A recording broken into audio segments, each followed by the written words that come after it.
Hello, everyone. Welcome to episode 46 of the J Situation Podcast. I'm recording this on January 19th, 2021. I hope you're all doing well. Man, I'm doing pretty good. It's rainy today, though, man. I was working pretty intensely today, and I looked up, and it was like late outside, dark and everything. I'm like, man, it's all raining, dark. I don't like that. So it's all gloomy, but hey, I had a pretty productive week so far. It's only Tuesday. Man, I'm not sick anymore, but I'm a little congested, so if it sounds weird, I apologize for that. Almost fully recovered, I think. I've been going hard in the gym. Tell you what, it's really great. It makes such a difference in my mood and my energy levels. Man, I tell you what, if you're ever interested in how to feel super awesome, lift weights, eat right, get enough sleep, make sure you got plenty of vitamin D and zinc, magnesium, protein. Man, boy, oh boy, I'm telling you what, if you do that, you're going to feel like $1 million. I'm serious. Like, speaking of $1 million, did you guys see GameStop stock today? Short squeeze, I think. I think there's a short squeeze going on, which is weird. And I don't know if you're in the stock market. Anyway, it's wild. A lot of crazy stocks this year. Tesla? I don't know, man. Maybe, I don't know. Some of these things, I think they're kind of dumb, kind of crazy. Some of them might be smart investments. I don't know. But speaking of smart investments, the J Situation Podcast, as always, is brought to you by PEW Science. Pushing the silencer industry forward, one test at a time. Visit pewscience.com for the suppression rating, the simplest and most accurate hearing safe ratings for your suppressed small arms. The suppression rating is in Section 5 of the Silencer Sound Standard. The standard walks you through gunshot noise, sort of like Wikipedia, but cooler because it's about silencer sound. And there are now 7 parts. They're all on pewscience.com for you to read. If you haven't dug into the Silencer Sound Standard, dude, that's totally fine. You can skip directly to the suppression rating in Section 5. It lets you know how silencers stack up in comparison to one another with regard to sound at the muzzle and at the shooter's ear. And it gives you a hearing safe dose limit for the particular platforms on which the silencers are tested. This information is unique. It is not available anywhere else in the world. And keep in mind that the 6th and kind of the largest section of the standard contains all the reviews. So you can go check those out at pewscience.com. And I've done something recently. I mentioned there are 7 sections. There is a new section of the Silencer Sound Standard, Section 7. That is the rankings section. That's Pew Science Rankings. It contains a simple database tool for you to sort. You can use it to sort and view the suppression ratings for all the publicly released test data there in one place. And inside the table, there's links to individual reviews there in the database, and you can go wild and compare things there for you. There's all kinds of little ways to sort and filter. Okay? So, as always, if you are a manufacturer and you would like to use Pew Science for private testing and consulting services, there's a form on the website. You can go there. You can do a request for quote. You can submit your inquiry to us. Several of you folks have done that recently. It works pretty well. I'll get back to you pretty quickly. All of our conversations there and anything we do with you, it's held in strict confidence, unless, of course, you want to release it to the public, in which case Pew Science can help you do that. Sometimes things do get released as part of, paid contractual efforts, and you've seen some of that stuff. You'll see some more soon, so, stay tuned for that. You can support this podcast, Pew Science, and our testing by joining with a membership at pewscience.com. And, you can always, spread the word. It doesn't cost you anything. Give us a good rating on the podcast, stuff like that. Tell your friends. Just, general spreading the word is really great. It does a lot for this grassroots effort. And, you guys do that a lot, and I really do appreciate it. The more you do it, this current political climate, I tell you what, guns are very popular. They're selling a lot. There's new gun owners every day. I tell you what, there's new silencer owners every day too, and that's really great. And the more people that know about silencers and guns, I think it's awesome. I think that's a goal we should all have, to spread the gospel and make sure folks know that that firearms are out there, and learning about them is cool, and silencers are out there, and using silencers is cool. I think, you spread the word about PEW Science. I think it helps everybody. I got 5 topics for you today. Yeah, that's some interesting topics. So first one, topic 1, obscure centerfire pistol hosts. The Sig P210. Pistol host. What other classic pistol hosts can we desecrate by putting a silencer on it? What am I going to put? What am I going to put on that? Maybe an Erector 9? Yeah, let's do it. That's my plan. We'll talk about that. Topic 2. Would a silencer sound different to you if you had pre-existing hearing damage? Possibly. Probably. We'll talk about that. Topic 3. A new member research supplement this week is coming for you PEW Science supporters. I think you'll like it. I'll give you a little bit of a preview about that's coming this week. Topic 4, new sound signature review coming this week. Yeah, that's a public review coming to everyone. I think you guys will like that. I'll give you a little bit of a heads up about that publication. And then topic 5, welcome to new PEW Science members. Thank you for your support. And I want to give you a little bit of news on some silencer test sample procurement. We have successfully procured some things that I think you guys want to see tested. So that's exciting. Okay. I'm going to hit topic 1 here at a time of 6 minutes and 45 seconds. Excellent. Okay. Topic 1, obscure centerfire pistol hosts.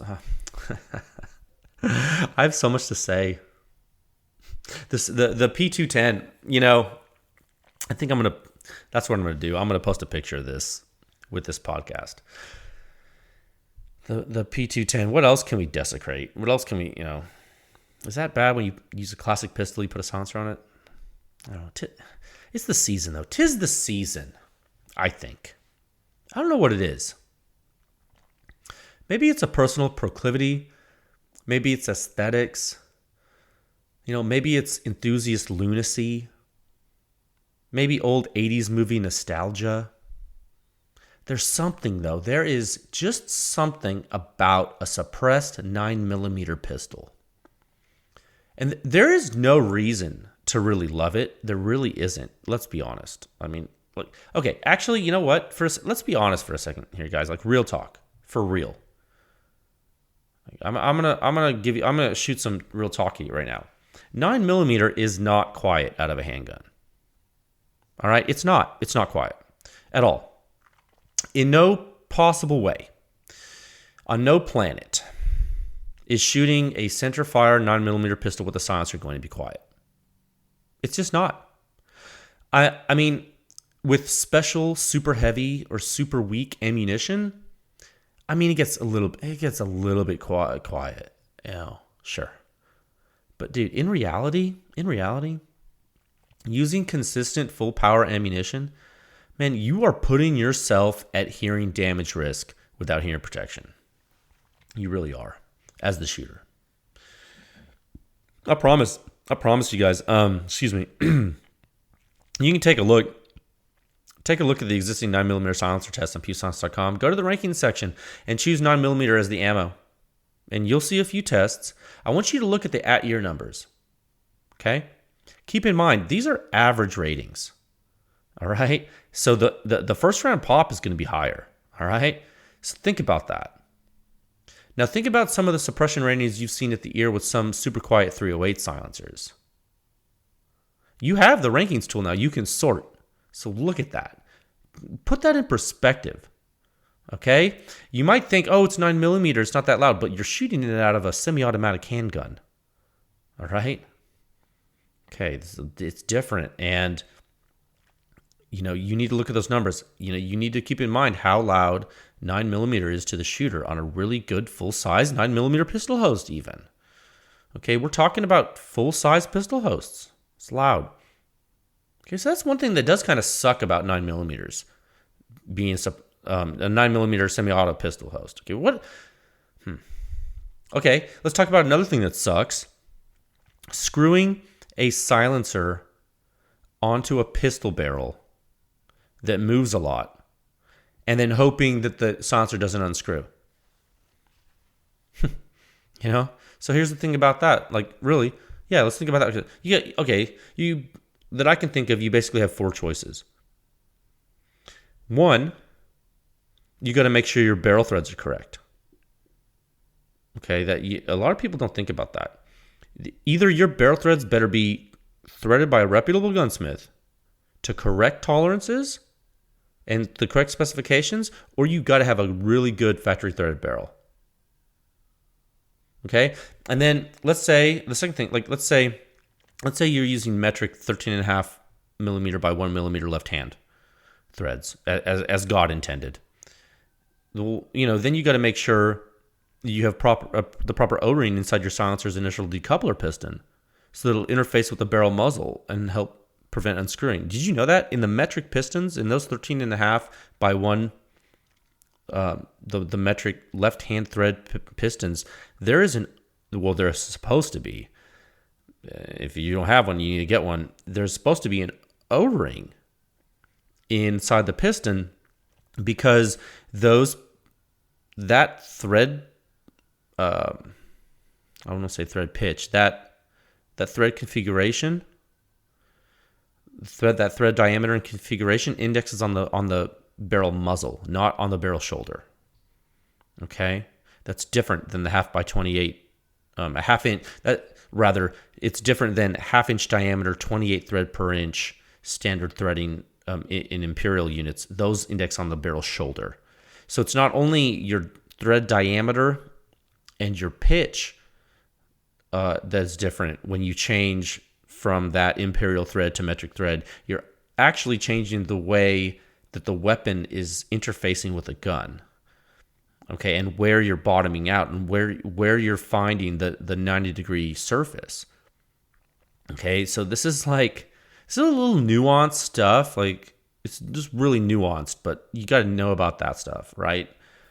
So you got to make sure, if you use metric, you want to make sure you have an O-ring in there, and that helps it from prevent unscrewing. And then, how else can you stop it from unscrewing? Well, you can put Teflon tape on there.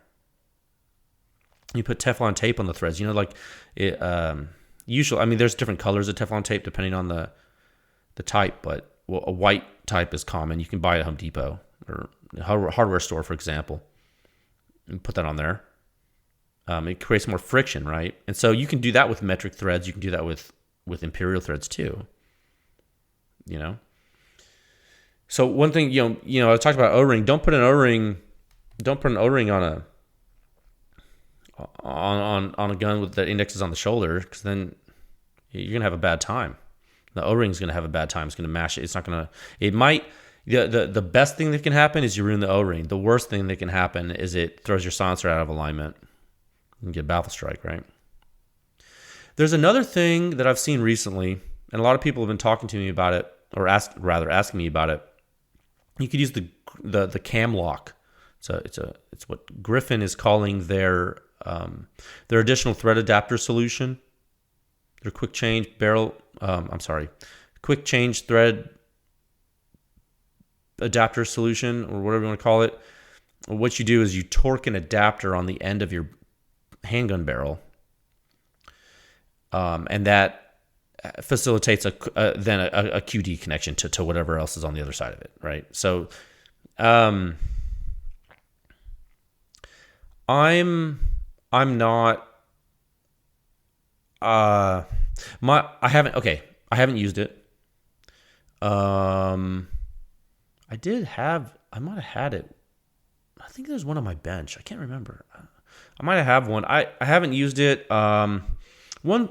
One thing it does is it's going to prevent you from field stripping the weapon and removing the barrel from the side without a tool, right? Because if you're torquing that adapter on tight enough to where you can't remove it by hand, then you're using a tool for that. Well, then what if I want to take apart? What if I want to take my barrel out of my slide? Then I got to use a wrench. It's not a huge deal. It really isn't a huge deal, but it is something to think about. You just got to think about that. And then, I don't know. I just feel like for the same level of effort, for silencer shooting, I feel like you could use Teflon tape. Maybe not, because it's not as quick to. Maybe that's not true. For my purposes, maybe I'm using my personal bias here to talk about what I think. For me, maybe that's why I don't care about this. Maybe I just don't have the need to like really, really quickly put the silencer on there, even though it is pretty quick anyway. And if you have proper threads and a metric threading, and then you have an O-ring on there, it's not going to come off. If you have to put your silencer on really, really, really quickly, how many rounds are you shooting through? Are you shooting 6 mags through your gun? No. If you got to put your silencer on in an emergency, you got bigger problems.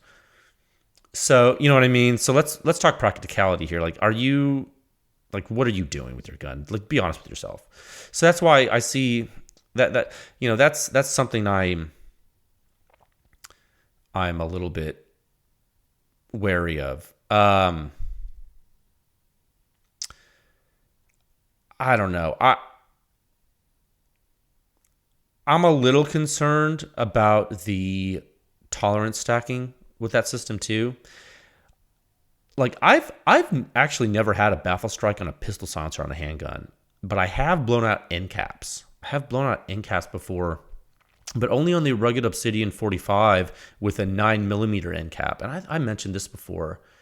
And I think the reason for that is because it's really long and it has a lot of thread junctions. And I was running the 9mm end cap. I think that's kind of why there, but I don't know. That cam lock thing, I think the jury's out on it. I'm not sure about it.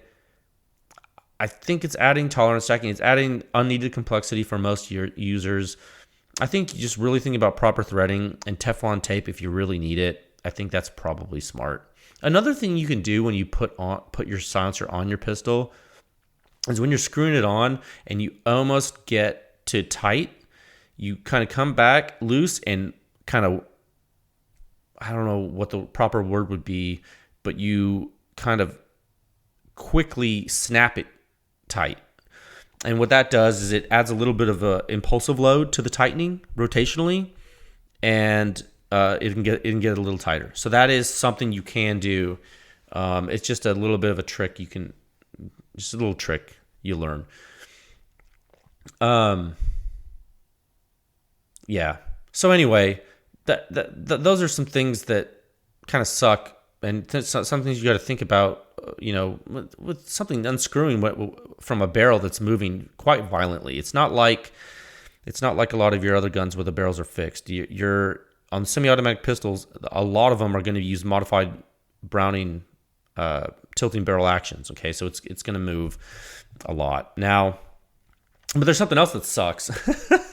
I'm being super negative, but like I think you gotta. This is real talk. You gotta worry about this stuff. Another thing that sucks or can suck is you can't see your sights.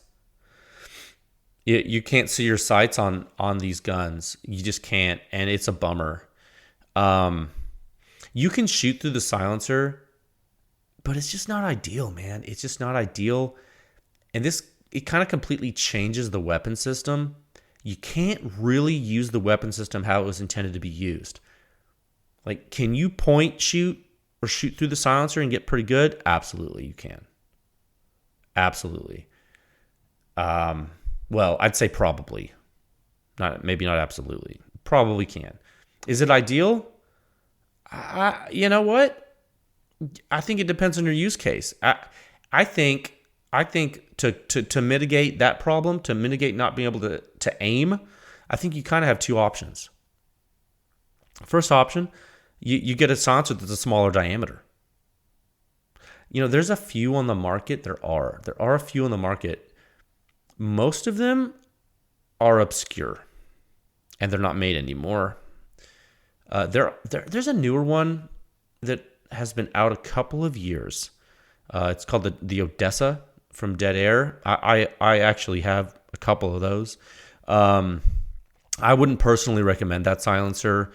For a few reasons. I wouldn't recommend it. That's my personal opinion. Just my personal opinion. I'll save that discussion of that silencer for a future episode.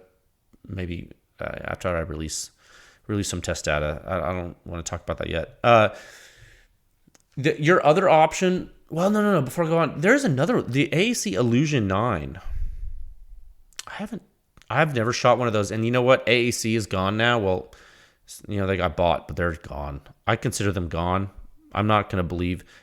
I'm basically taking that with a grain of salt. I'm basically saying when I see new AAC silencer production, I'll believe it. So like, as far as like buying an AAC silencer, I have one on order, like on a Form 4 is coming for me, a Tyrant. But like, I'm not going to advocate buying these things unless you know exactly what you're getting into with no support, because they're gone. But the Illusion 9 was an eccentric, smaller diameter silencer, and I believe you could see your sights with it. That's gone now. So yeah, that's another option. Some of you may have one. And some of you may have access to one. That's an Odessa alternative, for example. So, I mean, other than getting your silencer smaller, which is going to reduce performance, spoiler alert, if you don't make the silencer eccentric and it's just smaller diameter, it's probably going to be louder on 9mm, and it's going to increase the back pressure, and it is going to be louder to you louder to the shooter for sure. Like, I can tell you that from test data. Like, I've tested the heck out of the Odessa in every possible configuration you could think of. So yeah, it's not, that silencer is for being flexible and small. Yeah, that's what that's for. But there are other problems with it. So really, other than doing that, I think your solution is to get an optic, or higher sights. You got to change the gun to get around the silencer. You gotta, and you put higher sights on your gun, your holster might have to change. And then if you want to use an optic, you're going to have to accommodate the optic. And for many common and modern 9mm combat handguns, optics actually, they may be adapted readily, really. And either with some kind of, maybe a dovetail mount in the existing rear sight dovetail, or even by using some kind of mount plate that interfaces with like drilled and tapped holes in the slide of the gun. Like, the slide is often also milled to accommodate the plate. That's something to think about too. So that can be done. So that's something to think about. You can do that. But that's all the bad stuff. I mean, that's all the stuff you got to worry about. 9mm pistol silencers, they're loud on handguns. They're hard to keep on the gun to avoid baffle strikes. And then they make it so you can't see your sights. Oh, and also they can be super heavy. And so they're going to take your sweet gun that you really love, that you learned to shoot with, and like you're awesome with, that feels great, and they're going to make it feel weird, and then they're going to make it balance weird. And you're going to be like, oh, wow, I have a silencer on my gun, but then you're like, this gun sucks. I am telling you, like, I've been there. And so it's going to make it feel weird. And so I almost forgot about that part. So yeah, so that's like 4 reasons to make them suck, right? Then why the heck am I absolutely obsessed with them? I don't know, man. I'm telling you, I think it's because I like taking a subsonic 9mm handgun and I want to make it sound like a crazy nail gun. That's what I want to do. I want the power of subsonic 9mm in the palm of my hand, and I want to make it as quiet as a nail gun, and I want to be able to kill stuff with it. Like, I don't know why. I don't know why I want that. I don't know. Like, it doesn't make any sense, but I love it. I absolutely love it. It's awesome. It's loud. It's awesome. 9mm is an awesome cartridge for handguns. You can carry a lot of it. The recoil isn't bad. It can perform well for self-defense. It's pretty available. Well, except for now in 2021 when nothing's available. We don't need to go into that right now. So yeah, man, like,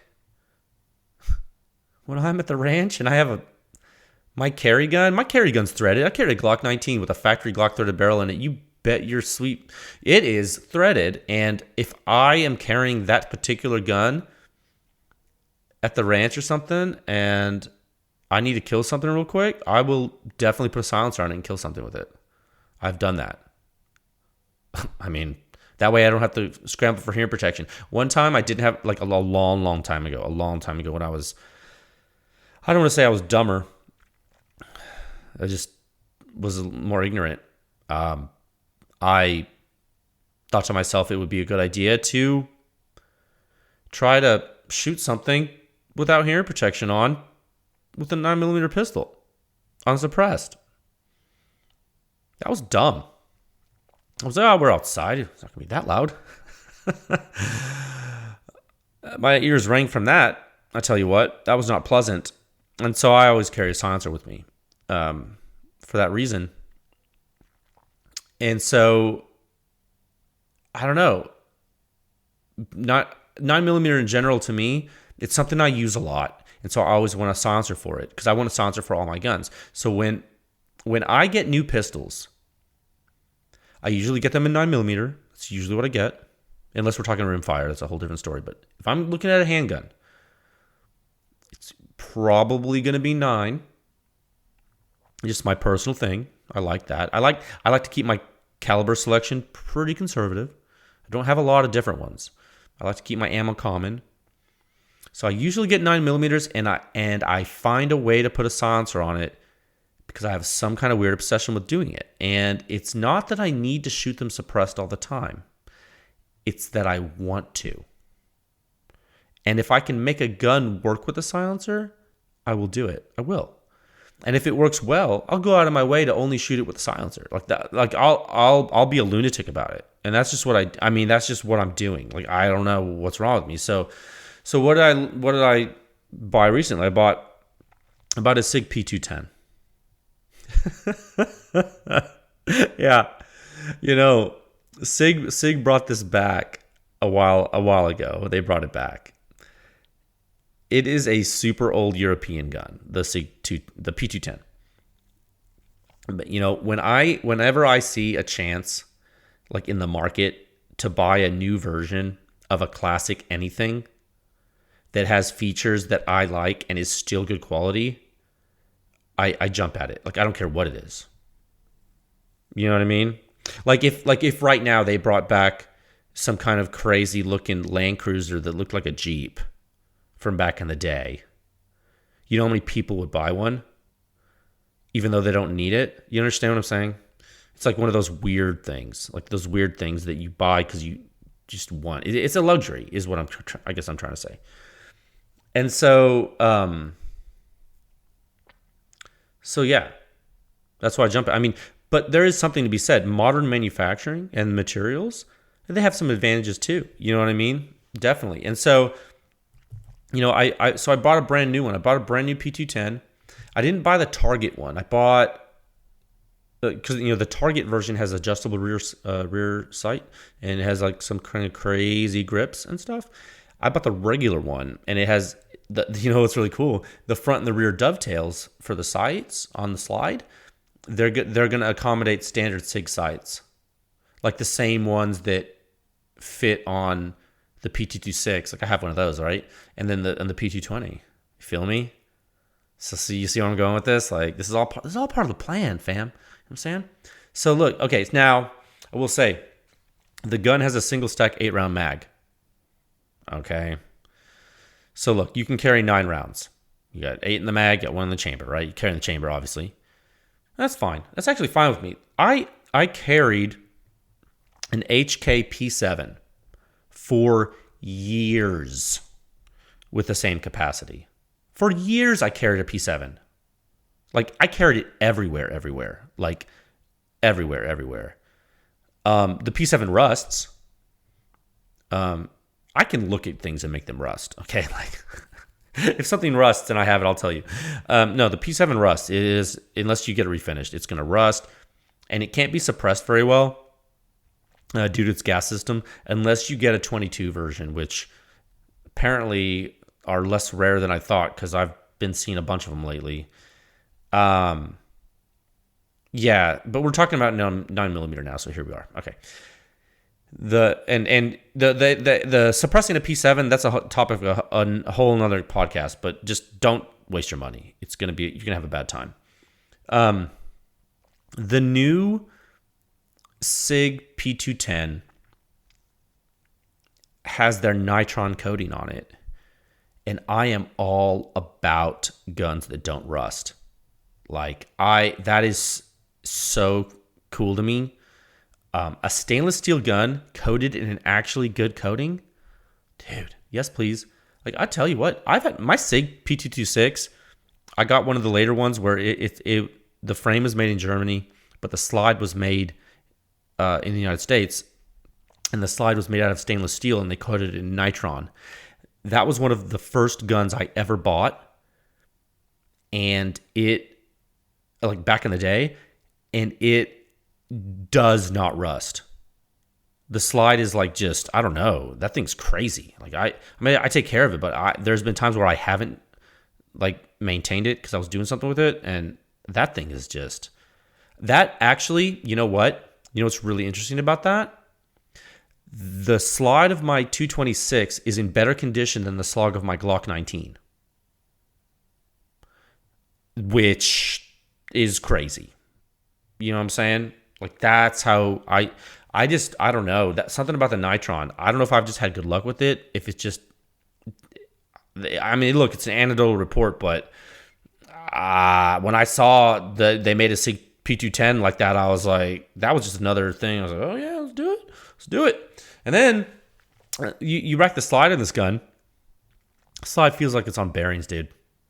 So smooth, and the trigger's single action. It's so good. Okay, so for those of you who are unfamiliar with single action semi-automatic handguns, and you know what, a lot of you obviously know what that means, but some of you might not know what that means. So it means that you have to have the gun cocked in order to fire it, and you cannot cock the gun by actuating the trigger. You must pull the hammer back to cock the weapon. Okay, whether that is by actuating the slide or you manually cocking the hammer, you know what I mean? It's not like certain guns are different. and a single action, a true single action pistol is actually not as common now in modern guns. And so it's something that it's really, what it allows you to do is it allows you to more easily make a trigger that feels really good. Just really good. It's just one of those things. It's and what you can do is you can pull the hammer back and you can have it cocked, and then you can actuate the safety on the side of the gun, and then it'll be locked.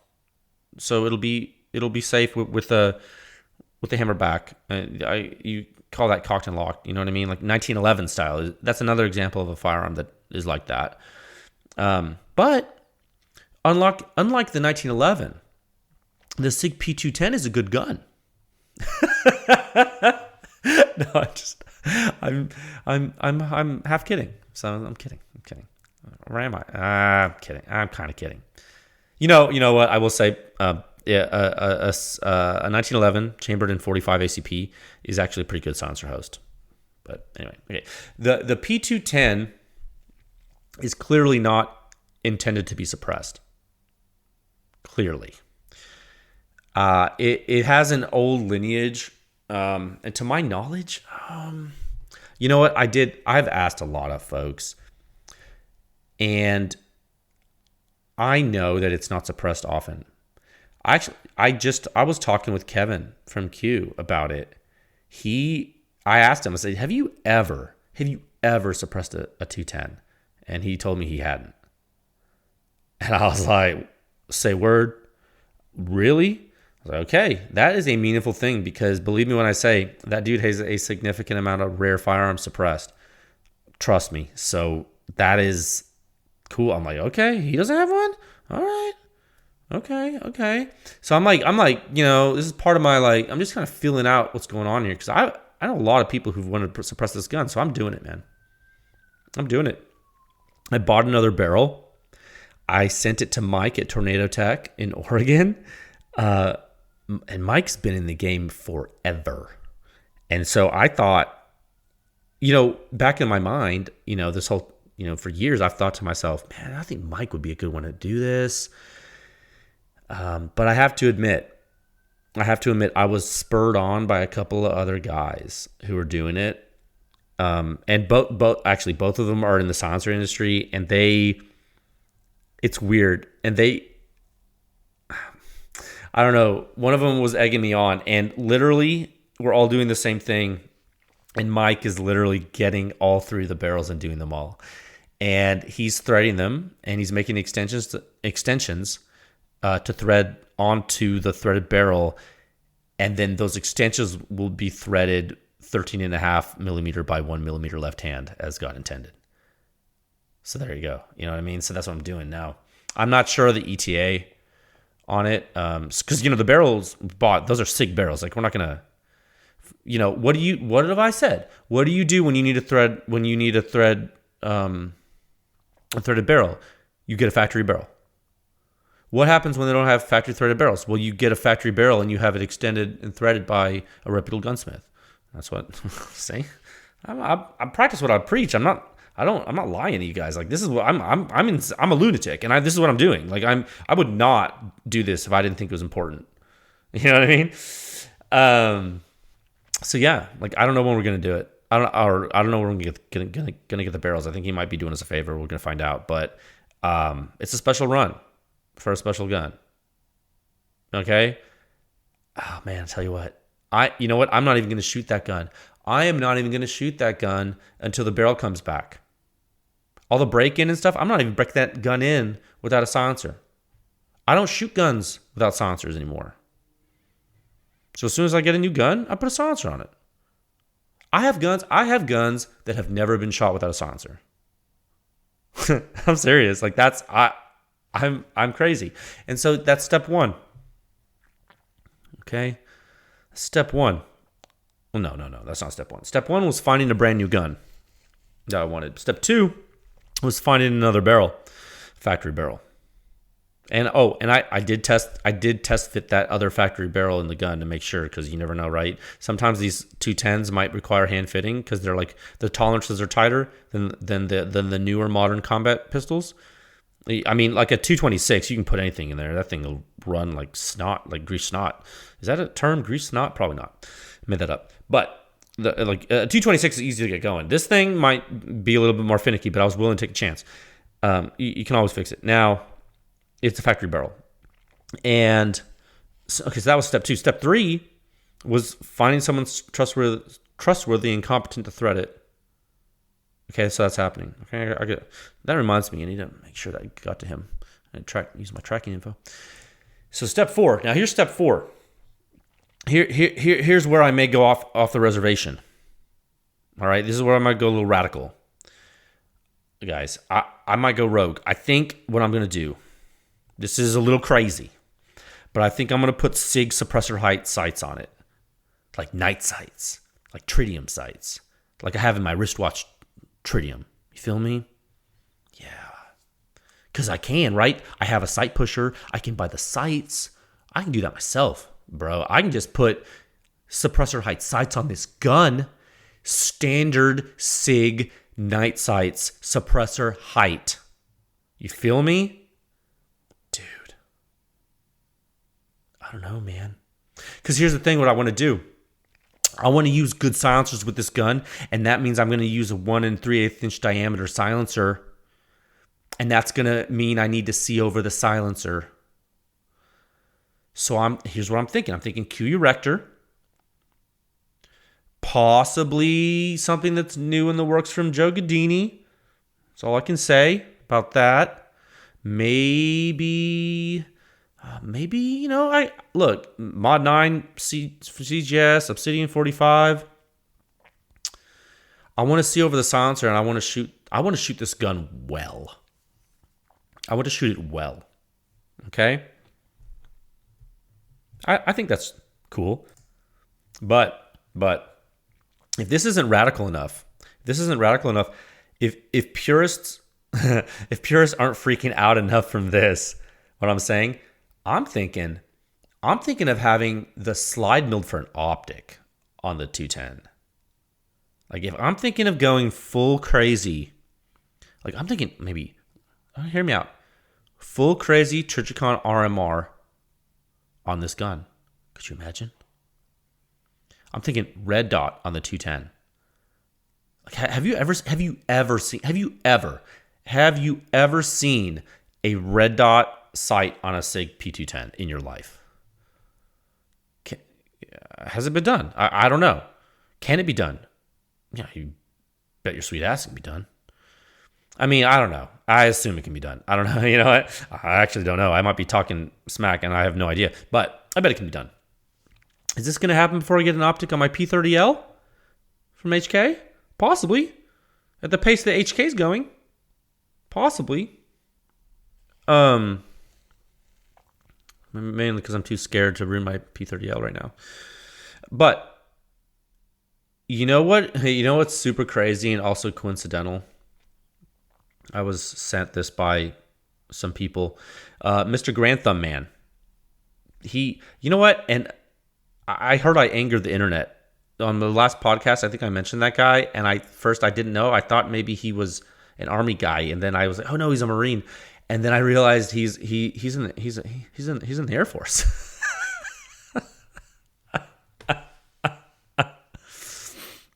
So all the Marines are like losing their minds, I'm sure.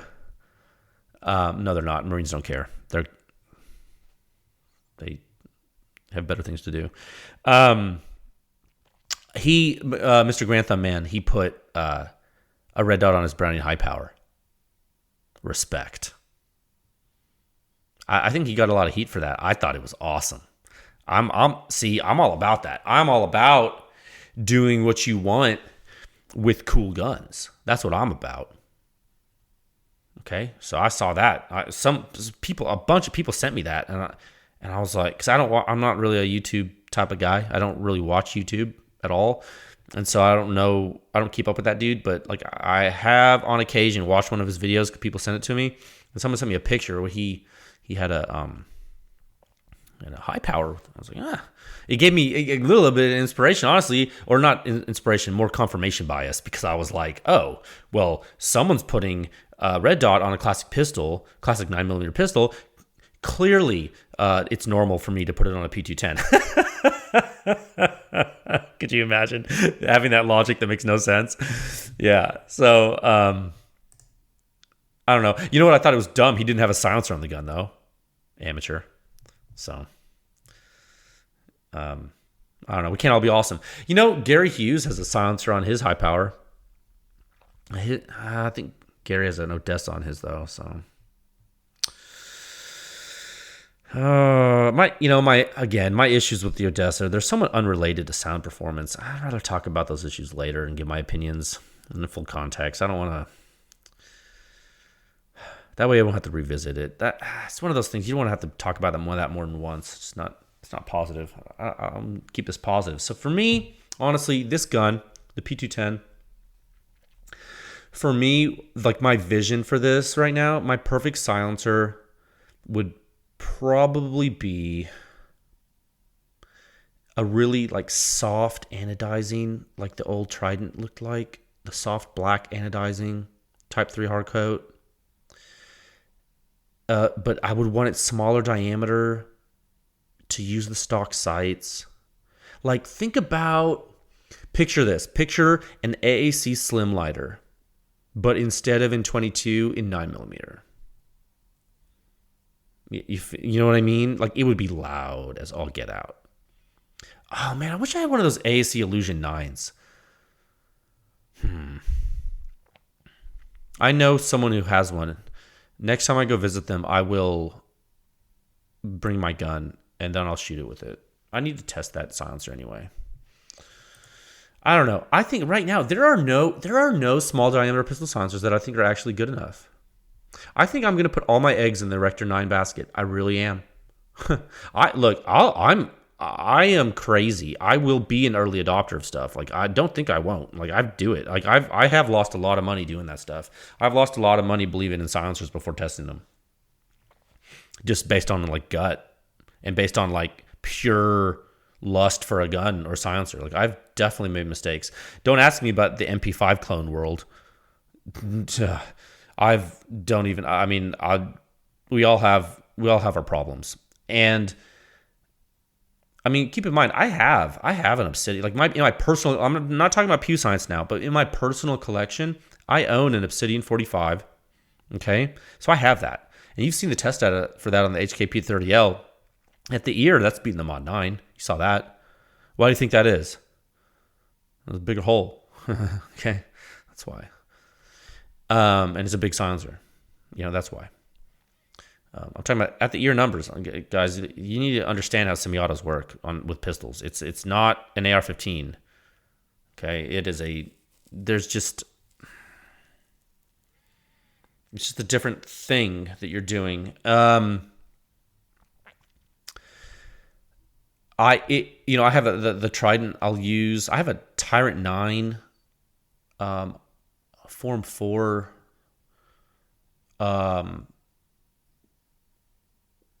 SWR Trident on there. I have in the PEW Science test library. I got the Mod 9, the Mod 9 long and short. So I have options, to put on this gun, which I will try to see what, for me, it's going to be what looks the best, what feels the best. The problem with those Obsidians is that the baffles are steel, and so they're heavy, man. Now, the short configuration of the Obsidian 45, it's loud overall, but it is functional. The full size Obsidian 45 is obnoxiously long and heavy, I think, for a pistol. For a 9mm pistol, I don't know, man. Like, putting it on my FNX 45 Tactical, that's just a honking big setup. You got a huge pistol with a red dot with the Obsidian 45, and you're like, I'm gonna shoot 45 like a commando, and you're like, doo-doo-doo. It's like, it's cool, but it's like, it's ridiculously big. It's like, it's not as big as a Mark 23, but it's big, and you're like, this is weird. So it's like, that's not really what I'm looking for here. This is a classy single stack wood grip 100% steel gun. You know what I mean? Like, it's not gonna be one of these big honking things. It needs to be sophisticated and streamlined and balanced, and just, it needs to be correct. And so I'm looking at my silencer collection, and I'm just not seeing something that I really feel need. It's just not. I wish. I don't know. It's going to be, I think aesthetics are going to have to take a back seat until I can get feel right. And I'm really thinking that the Erector 9 is going to be so light that even in its long configuration, in its total baffle configuration, with all the baffles, I think it might still balance well on the gun, on the steel gun. And I've held an Erector 9. You pick it up and you're like, what? Is that empty? And it wasn't. Like, they were baffles. And I was like, whoa. I haven't shot it though. But like, I picked it up, and like, the weight alone, to me, I was like, okay, is Q going to make a silencer that's super loud? No, they're not. None of their silencers are super loud for what they are. None of them. So I was like, okay, well, then let me not think about that for a second, and let me think about the actual application of the silencer. Me knowing, like, running PEW Science, knowing perfectly well that 9mm handguns are loud. So to me, I'm thinking, am I going to buy this based on other factors? And the answer is yes. Weight's important. And plus, like, the modularity, come on, man. Come on. I think this is going to balance. And, okay, the CGS Mod 9 SK, I have tested that, by the way. It does well at the shooter's ear. And you'll find that many full-size 9mm silencers are just as loud at the shooter's ear on full-size pistols, on full-size pistol hosts.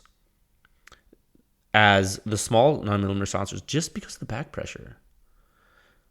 It's a weird thing to wrap your head around because the overall signature with a small silencer is loud, but I'm telling you, to the shooter, I'm telling you, the shooter will be able to tell that it's an overall louder signature because they're hearing a different signature, but the actual impact to their ear, the stuff coming out of the ejection port, is going to be very comparable, and you would be surprised in the data. It is wild. And you can actually see this if you look at the PEW Science review, the test report for the Obsidian 45. Look at the at-ear numbers of the short version and the short configuration and long configuration. Did I already say this in this episode? If you go to 9mm, yeah, you already know they're loud. Go to the ranking section and sort by and just select 9mm and look at the numbers. Look at it. So, I don't know. I feel like the Erector 9 is going to be able to be dialed into just the right length, maybe.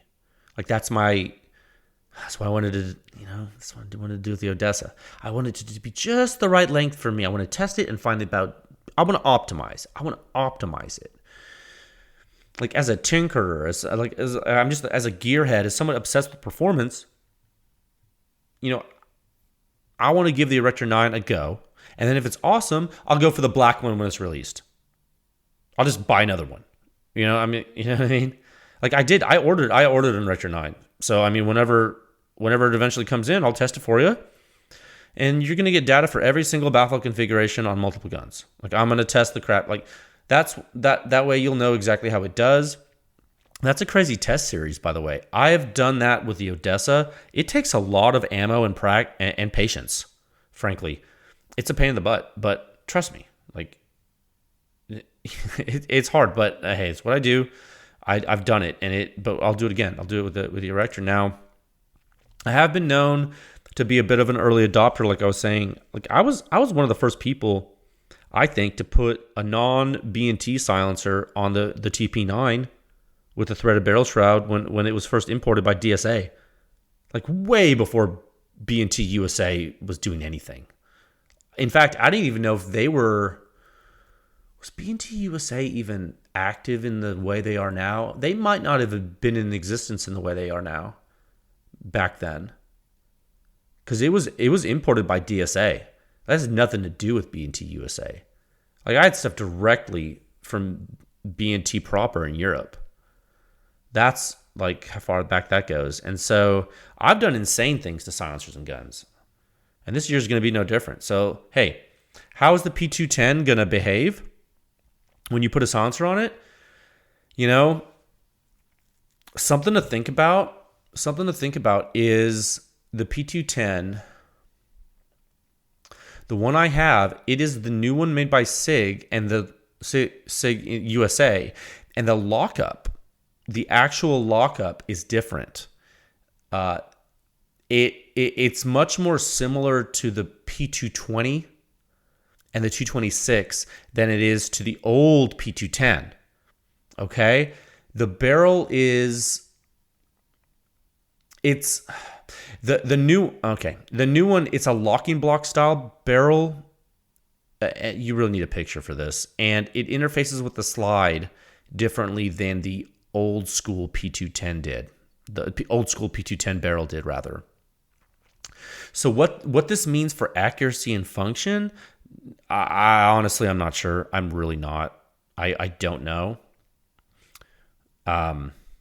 But what I do know is that the P220 and the 226 usually make good silencer hosts due to the lockup method. Okay? I know that. I've tested it. I know that for a fact.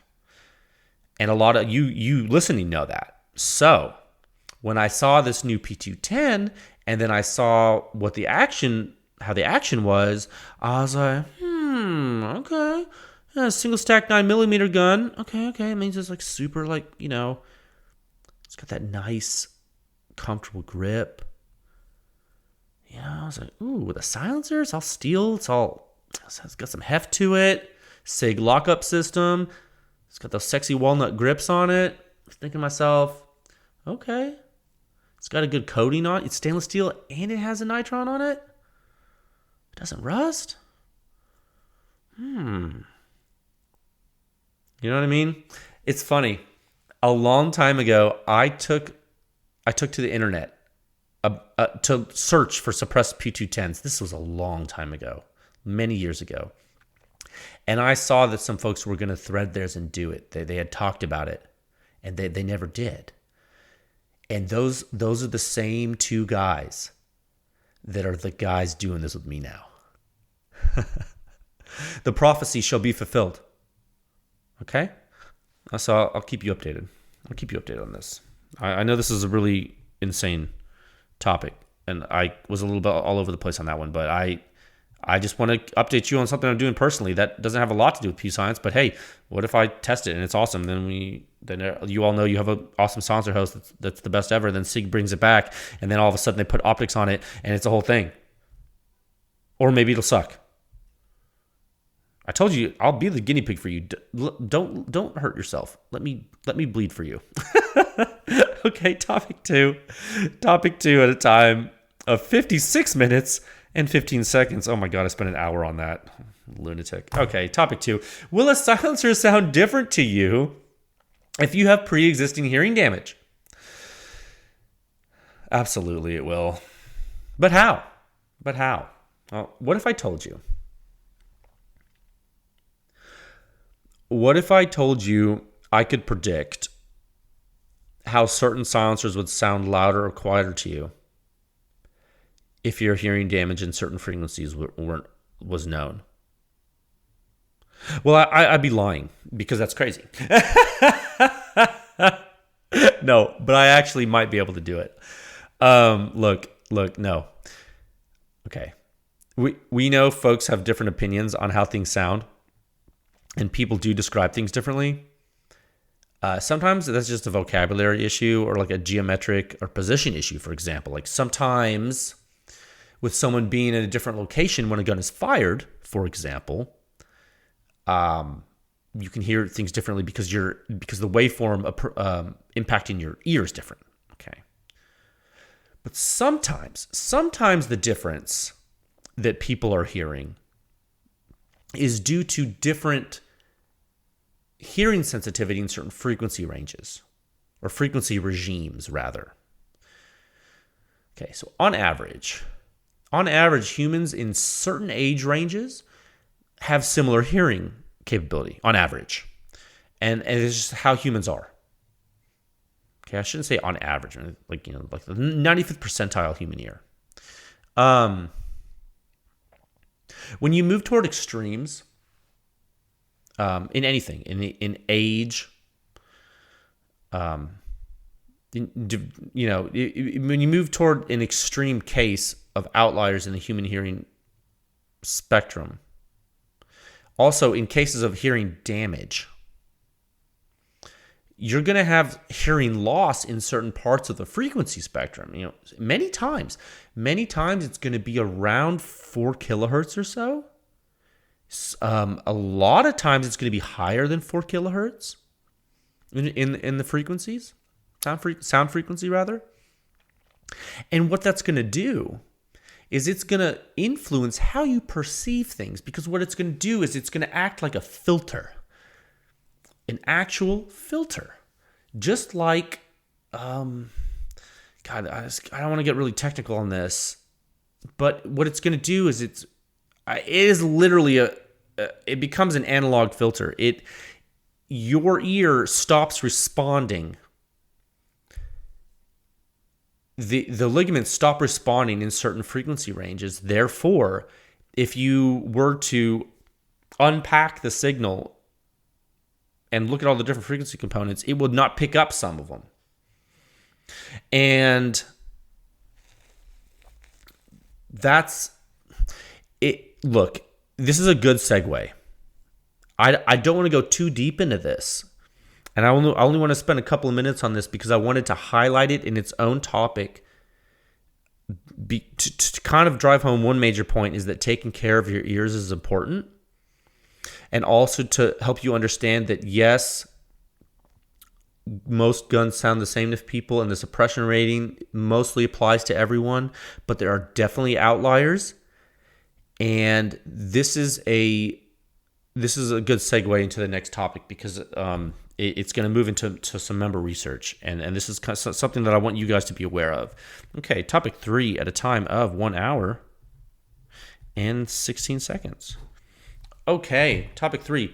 Yeah, new member research supplement this week. Now, I thought I would do something special for members this week. In addition to the at-ear data that you always get in the reviews, PEW Science members do get more data in every review. And you also converse with me a lot via email, which I really love. I really love your feedback and answering your questions. It's awesome. But I wanted to give you guys something more, and something that a lot of you have asked for. And like I said on the last episode of this podcast, this is something that I wanted to do for myself too. So when I started to do it, I discovered that I needed to turn it into a full article. And that's what it is. Okay. So you'll get it Thursday, and it's going to be about first round pop. It's going to be about first round pop. It's going to give you very technical data, similar to what you've seen before in some of the other member research supplements, but this is going to have a lot of silencers in it. And I think this will help some of you understand exactly what's going on when you compare the first round shot out of a rifle. All right. When hunting. And I want to start doing more member articles in 2021. Not only things like this that are similar to things you've seen before, but, I want to do some other stuff too. So I can't wait to hear your thoughts on this one. I want to please give me feedback. I have presented the data in a way that's a little different this time. I've given you some stuff I've given you before, members, but I'm giving you something else, a little bit of a different graphic too, to help you. And I think it's going to put some things in perspective for you that are pretty useful. It was useful to me, actually, I will say. To me, personally, I found the data reduction useful. I found the data presentation useful in this article for myself. And so I think this is something the general public is probably going to want to see too. I don't think I want to do it for the general public yet. I don't think that's what I'm comfortable with yet. I think this is just going to be for members right now. And, giving it to you guys as a thank you for your support. That's a major thing here. That's a major reason I want to just give it to you. And it does give you some behind the scenes insight into the suppression rating, I think. And I think it'll give you some confidence in the data, or some more confidence. I think it will. It should. It should, because it does show some very interesting stuff. So please let me know what you think. I'm excited to give you that. So I hope you like it. I hope you like that. Okay. Topic 4 at a time of 1 hour, 3 minutes and 16 seconds. We're cooking. We're cooking. New sound signature review this week. Okay. To prove that I actually do listen to some of you, I'm going to give you data this week on a silencer you've already seen, but on a different cartridge. Because I've gotten, you know what? I didn't anticipate it, but it's something you want. You're like, okay, cool. What about on this cartridge now? I'm like, okay, I can start doing that. So I'm doing that. It's going to give you a better picture. I think, okay, let's think about so far what you've seen. Like, okay, you saw the Vox S on Supersonic 308 and Subsonic 300 blackout, right? And then you saw the Rugged Oculus in its long configuration and short configurations on a bolt gun and a short barrel pistol. So that's like 4 different cases of that silencer. And then you've seen a half Nelson on 300 blackout, and you've seen the Trash Panda. That's a little different than the half Nelson, but not by a lot. And you've seen that the Trash Panda on Supersonic 308. So you do have a smattering of stuff already that is similar, right? You have stuff that is similar tech in different velocity and blast regimes. So you're starting to get a feel for how things can vary, right? So I wrote this review already, But now that I think about it, I might do some extra comparisons in it to really give you an idea of some magnitude differences when you move from maybe from subsonic to supersonic or supersonic to subsonic. I want you to really understand the difference and really get a feel for not only the gross magnitudes of the events that occur and your hearing perception, but I want to give you an idea of what is actually going on with the waveform so you can see that it's not just peaks, it's the total signature. And that's something I'm studying too. Is like, what is it about a firearm signature that makes it different across different silencers? What is the nature of the silencer sound signature? Okay, the more we understand about these signatures, the better we can make silencers. I am confident. I mean, I can tell you it's already helping R&D. So this is why I'm doing this. I want everyone to see it. The more people that see this information, the better. Okay? So get ready for that, guys. More data coming for you very soon. I think Thursday you'll get that. So that's coming up. Okay, topic 5 at a time of 1 hour, 6 minutes, and 18 seconds. Oh man, I almost spent 3 minutes on, it was almost perfect. Almost a perfectly symmetrical time sequence there. I was off by 2 seconds. Welcome to, I'm losing my mind. Welcome to new PEW Science members. And thanks for your support. I'm tired. So some silencer test sample procurement. I wanted to give you guys some news on that too. Okay, so man, I'm serious, guys. When I say this, thank you for your support. You guys clearly have faith in this project. You really do. And this process, I think, is something you have faith in. And I thank you for that. I know committing to a small monthly donation is a really big deal. I say it's small because it is, but it's a big deal. For all of you, it's a big deal. For some of you, it's a huge deal, and I do understand that, and I appreciate it, and I want you to know that. And you are really helping. And I say this all the time, but I do want you to know that I would not be doing this without that support. I would not, and it's just so much work. You know, it doesn't make sense to do it without support. It's just not feasible, and you are helping this happen. I did promise t-shirts and other soft goods, and so-called soft goods, I guess that's what that's called. It's on my radar. I'm currently exploring different types of shirts. I really want you guys to have something you actually want to wear that's comfortable. Like, I don't, you know what I mean? Like, I don't want to do this in a dumb way. There's no, like, to me, like, when it comes to like t-shirts, like, there's nothing worse than buying a t-shirt that feels rough or scratchy or something, or it shrinks real easily, or it doesn't fit right, or it fades, or something. You know what I mean? Like, I hate that. It's like, it sucks, especially like if you're like super excited about a shirt. Like, dude, I'm super stoked about this shirt. I want to wear this shirt, and you get the shirt, and the shirt sucks. Not what it looks like, but like the material or all that other stuff. It's such a letdown. Like, for me, like, I hate that. It's like, bummer. I want you to put on a shirt. You're like, dude, this is one of my favorite shirts. I just feel so good. Like, that's what you want. Like you put on a pair of jeans. You're like, I love these jeans. Like, that's what I like. You know what I'm saying?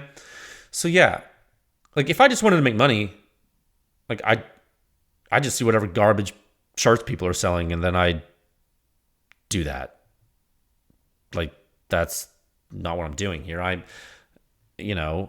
do want to raise research funds. That is the reason for making t-shirts. Don't get it twisted. Like, I need to raise money, but I also want to provide you with a good product, on which I'm proud to put the PEW Science name. Okay, I don't want to put PEW Science name on garbage. That's not what I do, man. Like, I'm serious about this stuff. So I'm gonna use the same attention to detail that I use in the data that you get in the t-shirts. I think. I mean, right? I mean, is it? I talk a big game right now. Maybe there might be people listening to this, they're saying, no, turn back now. They're like waving their hands like, you're promising too much. That might be true.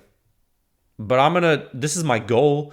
Like I go into this with a full heart and like pure intentions, guys. Like that, I pour everything into this. Like this is my baby. And so like I want to do it right. And so when I'm talking about, I mean, t-shirts might sound simple, but hey, it's not. I don't want to give you dumb stuff. I'll give you good stuff. It's the only way. So yeah. Okay. So with regard to, so that, yeah, I just wanted to say that about the, that's like money. I don't like talking about the money part of this, but it's kind of, I feel like I need to give you an update on it, and it's important because like without the money, we don't do this stuff. Okay. So, with regard to progress, business-wise for you, with regard to obtaining test samples that were previously difficult to get for various reasons that cannot be discussed, being an SOT is paying dividends. We are, like, I'm already procuring. There's stuff pending transfer now on Form 3s that you guys want to be tested. I promise you that there's stuff you want. And that is good news for everybody. I think it's good news for the public, and that's what PEW Science serves, first and foremost. And the silencers are being obtained from public sources. So without like going in too much detail, the folks I'm getting the silencers from got them not directly from the manufacturer, which will therefore represent samples that are representative of the samples in the wild. You know what I mean, Jelly Bean? Yeah. So that's important. It's not important for every silencer. But it's important for certain ones. And PEW Science has taken the necessary steps to ensure data integrity at every step of this process. Okay? There's just certain things that we need to pay extra attention to. And every step in this process, from procurement to the testing to the data processing. I mean, this is farm to table, guys. This is is that a cliche, farm to table? But for silencers, yeah. This is like, what is that? Organic grass-fed data? Like, it's like pure non-GMO. Like, I don't know what other buzzword to throw out. I started gluten-free, but what I'm saying is, this is pure. Like, there's no. I've said this before. You're not gonna get it better than this, man. You're not. I don't know how you could. So that's what we're doing. Thank you for your patience. All the requests for the silencers that you guys want that you didn't see last year, believe me, I've heard your requests. And every day I'm searching, and I am getting them. So not getting them all at once, but slowly but surely, and we're testing them. So, hey, you're going to be pleased. It's only, dude, it's not even, what? I'm looking at the calendar right now. Yeah, in the second half of January. We're already making moves. This is like, it's all like Donkey Kong. You know what I'm saying? So, yeah. I don't know, man. I'm going to work these into some upcoming test programs. You're going to have some happy campers. So, okay, folks. That's all I had for today. Stay tuned this week for some members-only research, as well as a public review. I hope you enjoy it. Enjoy the rest of your week, and I will talk to you folks again soon. Bye.